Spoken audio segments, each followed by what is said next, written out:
अगर आप अपने मोबाइल फोन में बाइनेंस ऐप को या फिर आपके सामने आपको फिलहाल लिस्ट दिख रही है जैसे कि बाइनेंस, KuCoin, OKX एक्सचेंज फिलहाल ऐप स्टोर पर अवेलेबल नहीं है। अगर आप इंडिया में रहते हैं और इनमें से आप किसी भी एक्सचेंज का मोबाइल एप्लीकेशन इंस्टॉल करने की कोशिश कर रहे हैं तो कुछ इस प्रकार से आपको मैसेज मिलेगा कि जो आपकी कंट्री है उसमें फिलहाल ये एप्लीकेशन अवेलेबल नहीं है। ऐसा क्यों हुआ है? क्योंकि हम सभी को पता है कि जो FIU इंडिया है उन्होंने यहाँ पर एक नोटिस जारी किया था जिसमें लिखा था FIU इंडिया ने ministry of electronics and information technology को, एंड यहाँ पर इन सभी एक्सचेंजों की लिस्ट दी गई थी और बोला गया था कि इनके जो URLs है ना वो बैन कर दीजिए क्योंकि ये ऑपरेट कर रहे हैं इंडिया में और बेसिकली यहाँ पर ये FIU रजिस्टर्ड भी नहीं है। इसके अलावा जो prevention of money laundering act है उसको भी ये फॉलो नहीं करते हैं। सो इसी के कारण इन सभी एक्सचेंजों को इंडिया में बैन किया जा रहा है। बट ऐसा नहीं है कि ये सभी एक्सचेंज इंडिया में बैन होने वाले हैं। मुझे ये लगता है कि जितने भी इंटरनेशनल एक्सचेंज है अगर वो रजिस्टर्ड नहीं होंगे FIU के साथ में तो हो सकता है कि आने वाले समय में हमें ताज्जुब नहीं होना चाहिए और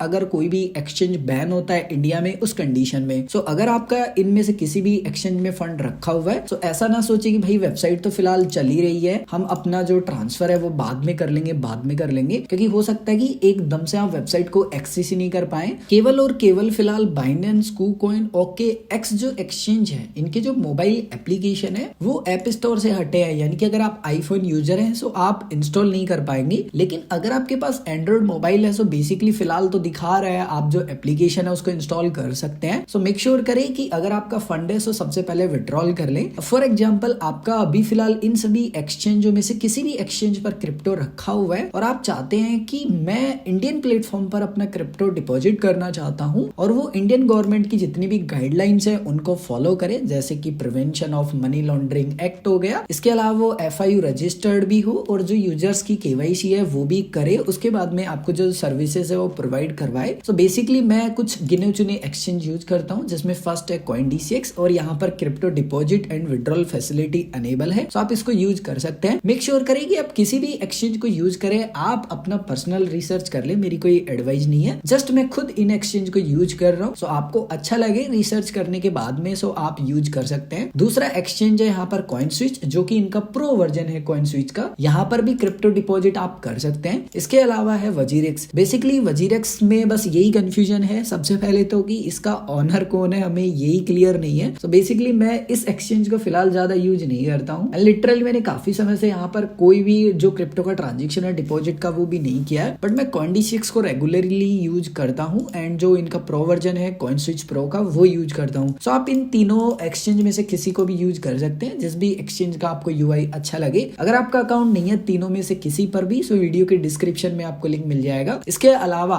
अगर आपको नहीं पता कि इन एक्सचेंज को कैसे यूज किया जाता है, CoinDCX एक्सचेंज को या फिर CoinSwitch Pro के वर्जन को या WazirX को, या फिर अगर आप फ्यूचर्स ट्रेडिंग के बारे में भी सीखना चाहते हैं तो आपको काफी सारे प्लेलिस्ट मिल जाएंगे एंड इसी वीडियो के डिस्क्रिप्शन में मैं आपको इन सभी प्लेलिस्ट के लिंक भी प्रोवाइड करवा दूंगा। सो आपका जो भी कंफ्यूजन हो उससे रिलेटेड आप वीडियो देख के सीख सकते हैं। इसके अलावा अगर आपका अभी भी कोई भी कंफ्यूजन है तो आप कमेंट करके पूछ सकते हैं।